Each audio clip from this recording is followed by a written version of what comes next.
Hello வணக்கம். உங்கள் உடலில் ஏற்படுற அறிகுறிகளை என்னைக்காச்சும் நீங்கள் கவனித்து பார்த்துருக்கீங்களா? ஆமாங்க. அதாவது நம்ம உடல் உறுப்பு பாதிக்க போகுது அப்படின்னா நம்ம உடம்பு வந்து நம்மக்கிட்ட பேசாது. பட் ஒரு சில மாதிரியான முயற்சிகள் சிக்னல் மூலமாக நம்ம உடலை வந்து காப்பாற்றாது போராடுங்க. அது என்ன மாதிரி சிக்னல்னு சொல்லி பார்த்தீங்க அப்படின்னா, நீங்கள் எவ்வளோ தான் தூங்கினாலும் உங்களுக்கு தூங்குன மாதிரி இருக்காது. ஒரு மாதிரி டயர்ட்னஸ் இருக்கும். செகண்ட் வந்து நீங்கள் நாக்கில் ஒரு மாதிரி வெண்படலம் இருக்கும். நீங்கள் என்ன தான் டங் க்ளீன் பண்ணாலும் அந்த வெண்படலம் அப்படியே இருக்குங்க. கான்ஸ்டிபேஷன் மலச்சிக்கல் பிரச்சனை அடிக்கடி வந்துக்கிட்டே இருக்கும்.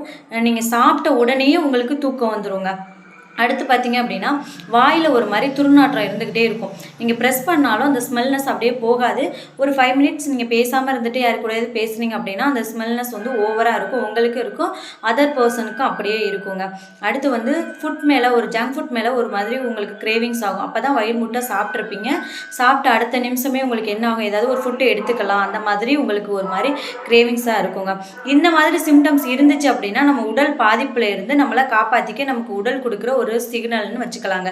இந்த மாதிரி டைம்ல என்ன மாதிரி ஃபாலோ பண்ணிக்கலாம் அப்படின்னா, போதுமான நீர்ச்சத்து உள்ள பொருட்கள் வந்து நிறைய எடுத்துக்கோங்க. போதுமான அளவு தண்ணி குடிங்க. நீர்ச்சத்து பொருட்கள் நிறைய எடுத்துக்கோங்க. நெக்ஸ்ட்டு வந்து 7 to 8 மணி நேரம் நல்லா தூங்குங்க.